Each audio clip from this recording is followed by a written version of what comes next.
What's up everybody, Super Fan here from Mustang Weekly Update number 38 on this Friday. As you can tell, this isn't the Mustang, this is the new news desk, and I'm going to have all this stuff on the screen here for all the cars that I'm talking about in the news this week. So I thought this would be kind of cool. I like a kind of retro-y kind of vibe with the TV and stuff. So let me know what you think about this whole new set. I'll be probably adding a few other things here and there. Better lighting is definitely in the plans as well as probably better audio because it still is pretty echoey in here. But in the meantime, we're just going to run with this. But as you can see, I'm not in the Mustang, and that is because I actually haven't driven the Mustang at all this past week, sadly. I kind of miss it, and I'm probably going to take it for a drive here this weekend just because I miss driving it. But I've been having all these press cars, and I like driving the press cars as much as possible so that I can get a really good feel for how they are and stuff. And so I actually just, you just saw the review of the Volkswagen, and huge thanks to Volkswagen for providing that, and thanks to you guys for all your great feedback on the Sportwagen review. And just on Tuesday, I had the Chrysler 200 delivered to me that I'll be reviewing here over the course of this next week. And then I also just today had a Cadillac CTS V-Sport delivered, which is going to be a lot of fun. 420 horsepower, 4.4 seconds 0 to 60, so faster than the Mustang and super luxurious as well. So that's going to be fun to drive over the course of the next week as well. So because of that, there's literally nothing new with the Mustang, but don't worry, there'll be lots more Mustang footage. I'm going to be doing a couple new videos that I'm going to return to something that I did probably a year or two ago that I'm going to come back and start doing a little more of, and have a few other things in mind. And as many of you know, I'm going to be doing many of these road trips here this fall, and the Mustang is going to be my chariot for all that stuff, and so it's going to get lots and lots of miles put on. I'm probably going to drive to Atlanta. I was planning a trip to Atlanta, but I was thinking about flying, but now the way some of the plans are starting to come together for that, I think it'd be better if I drove, which is a good 10.5-hour drive here from Pittsburgh, so that'll be a nice little road trip for the Mustang and stuff. But so yeah, but lots more stuff for the Mustang planned. September is going to be an awesome month as far as mods as well. I got all kinds of stuff lined up to hopefully arrive for the car then. Also guys, forgot to mention this whenever I was sitting down doing the news and whatnot, but I am going to have a live stream this Sunday night at 8 p.m. It's just going to be on YouTube. I know some people suggested some other sites and Periscope and things like that, but for now I'm just going to stick with the YouTube thing. I may try some of that other stuff eventually, but I'm going to do a live stream at 8 o'clock on Sunday night this Sunday, and it's just going to be hanging out, talking cars, asking questions, just having a good time. It's been a while since I've done one, and I'm really looking forward to it. So yeah, just check for it on the YouTube channel page, and it should be up right around 8 o'clock. So hope to see you guys there.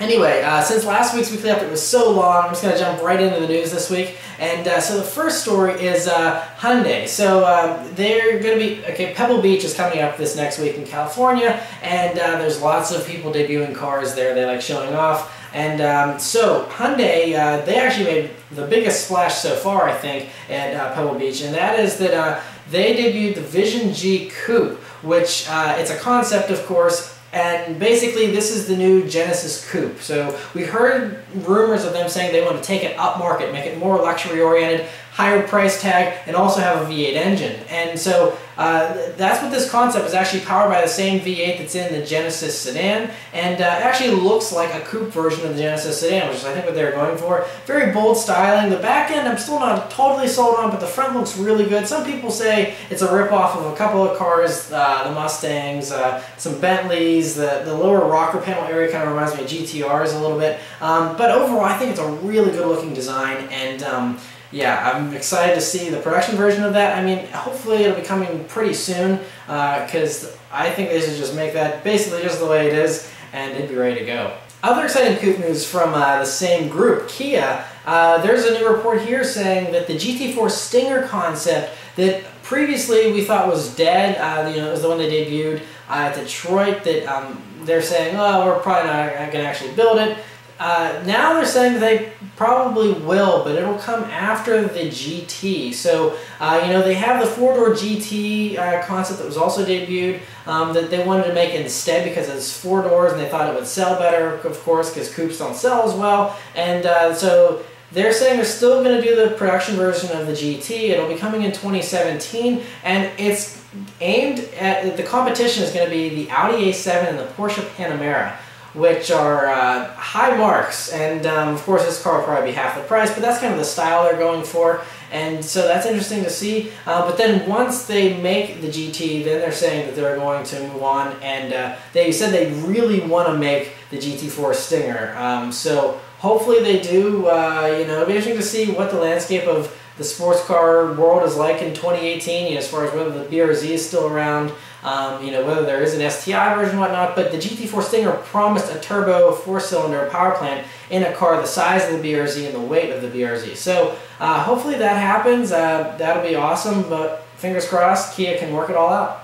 Next is a quick little report here saying that the next generation Mercedes-AMG E63 is going to have around 600 horsepower. And even though there is lots of downsizing going on currently, this E63, they said, is still going to have a twin turbocharged V8, thankfully. And they said it's going to be the same motor that's in the C63 AMG, but it's just going to have a little bit of additional power. And of course, the new E-Class is shaping up to be really spectacular and remarkable as far as its technology and whatnot. And so the AMG version, of course, is just going to give it the grunt to go along with the awesome technology.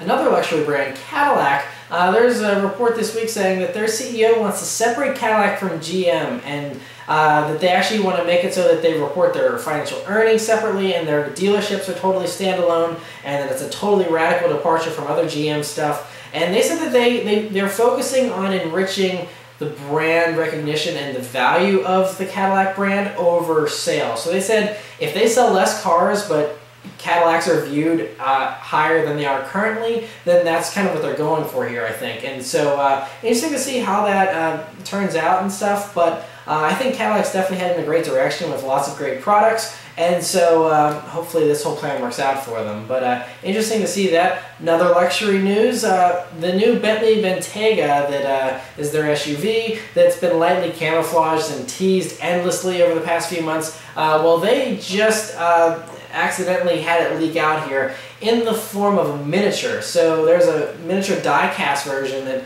some Chinese company has made, and it looks like it's the exact car. I don't know how. I mean, I guess they have a deal with Bentley to get the plans for it ahead of time, but looks exactly how you would expect it to look. It looks like a lifted Continental Flying Spur, essentially, and they're playing it safe after their first concept for an SUV was totally shot down. Everyone thought it was hideous, so they're playing it safe here with this. I think that'll actually sell pretty well, and so we'll see, what the price is and whatnot, but cool to see how it looks. And yeah, another car, speaking of good looks, the Dodge Charger and Challenger here for this next year. It was just announced that they're going to be offered again in the plum crazy purple color, which is awesome. And it's going to be available for most trim levels, they said. So that includes the Hellcat. I think a plum crazy Hellcat is probably really close to my idea of perfection. So that's awesome and great to see that color return. Other Fiat Chrysler news is that there's a report here saying that they're considering a Fiat 500X Abarth.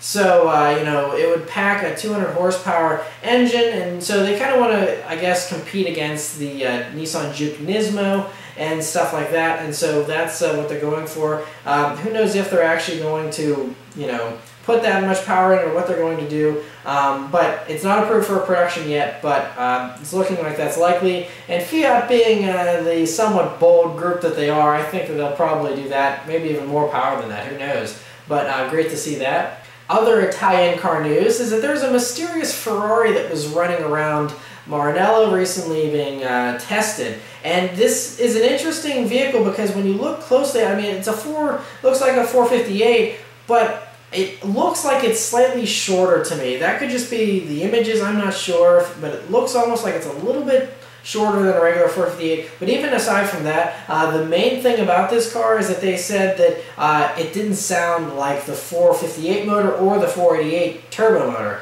So they're thinking that this has the V6, the twin-turbo V6 engine, that may be the same one that's in the Alfa Romeo, the new Giulia Quadrifiglio or whatever it's called. That could be this motor, although Ferrari doesn't like saying that they use motors of the other brands.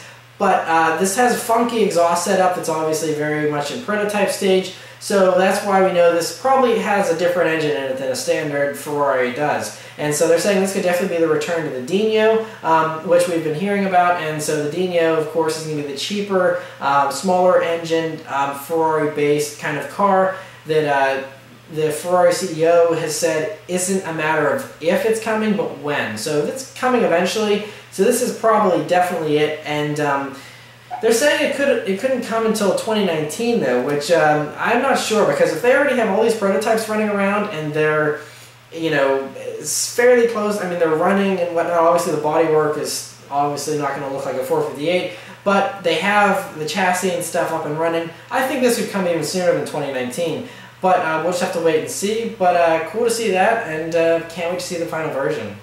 And there's a report here saying that Lexus is planning a second flagship car to be sold alongside the LS, and so they said it's going to be possibly debuted at the Detroit Motor Show here, but at Pebble Beach, Lexus has said they want to bring out 2 new cars. They said they're going to be updated models though, so an updated LS and maybe something else, not totally sure. But, you know, this car may debut at Pebble Beach, but it's probably going to be Detroit if it's going to be a totally new model, not a refresh or anything like that. But I think what they're thinking is that this could be the 2-door LF-LC. You know, it wouldn't make any sense to have 2 large 4-door sedans. So this is probably a thing that has been spied out running around and that we've been hearing is going to be made. And so yeah, 2-door supercar, or not really supercar, but a hyper luxury car, kind of to run alongside the Mercedes S Coupe, things like that, I think is what they're kind of going for here, and that's very exciting. Can't wait to see all the final stuff. Another Pebble Beach debut is Icona is a small little supercar company, and they make a car called the Volcano. And there was one that was debuted back at the 2013 Shanghai Auto Show that had a 950 horsepower V12, but this new version that's coming out and being debuted is going to have a Corvette ZR1 motor in it with 670 horsepower and 620 pound-feet of torque, and they're saying it'll do 0 to 60 in 2.8 seconds still, so even though it's down on power from the previous version, still going to be a very fast car. They say it takes over 1,000 hours of workmanship to build these, and pretty awesome. I mean, it looks crazy, and so yeah, should play well with everyone at Pebble Beach, and yeah, hopefully it'll be actually legal in America for those that want to bring one here. And yet another car that's going to be brought to Pebble Beach is the Lamborghini Aventador SV Roadster. It's going to be debuted there. And an interesting story here from Japan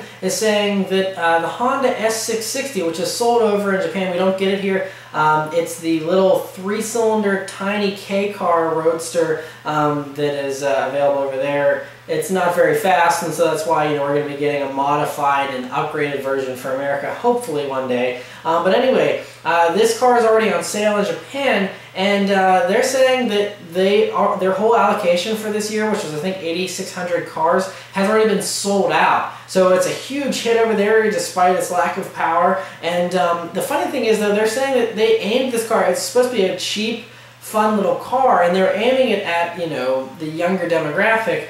But it's funny that they're saying that, I think they said something like a large majority, I think 60 to 70% of the people that are buying these are actually over the age of 40. And so they're buying them as second little fun cars, and they're going to an older crowd, which may or may not be good for Honda. I mean, they're sold out, so that's good news, but I think if Honda wanted to give it a youthful appearance and everyone driving them is slightly older, that might work against them a little bit, but, you know, either way, it's a sales hit, so I don't think they should probably be complaining. So it's great to see that those are doing well though over there, and hopefully we get a version of it soon here. Other Japanese small car news, Toyota, there's a report here saying that they're planning a new small crossover, which is absolutely no surprise to anyone considering everyone is making a small crossover right now because they're selling like hotcakes for some bizarre reason.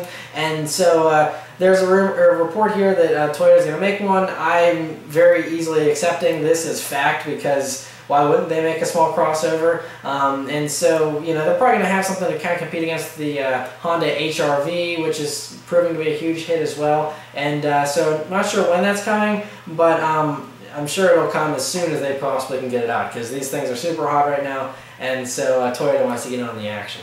And interesting official news story this week is that Infiniti is putting a 2-liter turbocharged 4-cylinder in the next year's version of the Q50, the 2016 model here. And the interesting thing is, they debuted this motor in Europe already, and it's available in China as well. And it's obviously slots beneath the current Q50, which has the faster V6. And so this is the new base model essentially, and so that's how it's going to be placed here in America as well. But in Europe and stuff, it has around 211 horsepower, which is around the base versions of all the other European sports sedans of this caliber. But apparently Infiniti's really tight-lipped about this engine and how much power it's going to have. So chances are we may get a little more power out of it here for America. Obviously, it's a turbocharged 4-cylinder engine. A tune can easily bring the power up from 211 horsepower. Maybe give it, 240 or something to make it competitive with a lot of the others out there, or even make it the class leader in horsepower. Who knows? But so it's cool it's getting that, and like all turbocharged engines, tons of potential out there. So it should be a great little motor for that car. Another car that was spied this past week was the next generation Mazda CX9, which is their largest SUV. And, from the camouflage here, we can tell it takes a lot of cues from the CX5 and the CX3. A new CX7, I think, is due soon as well, but the CX9 is the full-size, largest thing they have.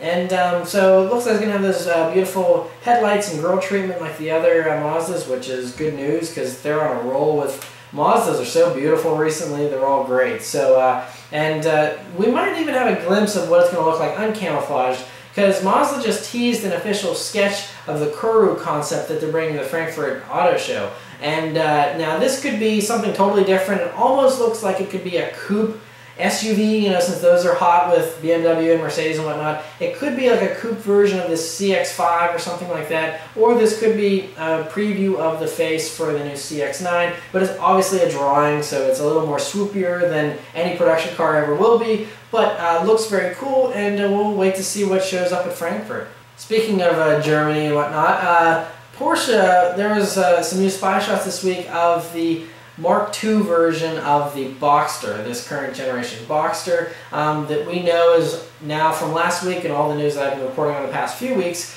This is going to have exclusively a 4-cylinder turbocharged engine, single turbocharger, aside from possibly the GT4 version of the Cayman having the 6-cylinder still. But these are all going to have turbo 4-cylinders with various amounts of horsepower. And so we get a look at this totally uncamouflaged now. They're saying this is probably the Boxster S, because it has the dual exhaust tips in the back. And while it's uncamouflaged as far as the body is concerned, we can see the way the front bumper and things look. There still is that vinyl over the headlights that I've seen actually in person last year whenever I spied some of these running around out in California. They still have that vinyl on the headlights, so the headlights and taillights still look a little bit weird.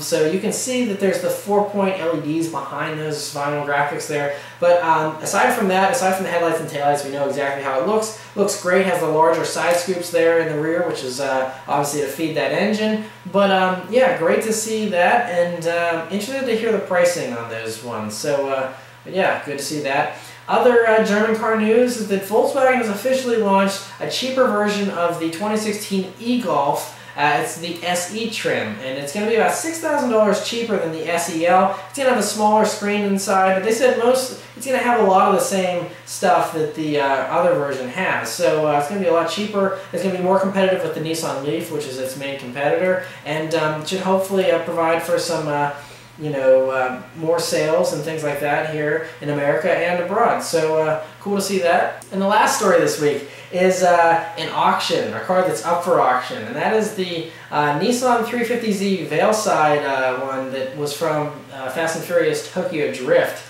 And looks great. Still, I always liked that car. I thought it looked really sweet. And so it's going to be for sale over in the UK. That's where it ended up, actually. And I mean, it's the real deal. It's got a twin turbo V6 engine, and so it's doing 430 horsepower. I'm guessing this is the hero car because this thing has it all. It's not a stunt car or anything rough. It's really nicely done, and so yeah, it's pretty sweet. And they said that they don't know how much it's going to go for, but I think they said it's currently listed at 150,000 euros, which, I mean, is around $235,000 here in America. That's pretty steep. I could see if it was driven by Paul Walker, but he wasn't even in this movie. You know, it's kind of the odd movie out as far as, you know, the Fast and Furious franchise as well. So who knows if it'll even get close to that.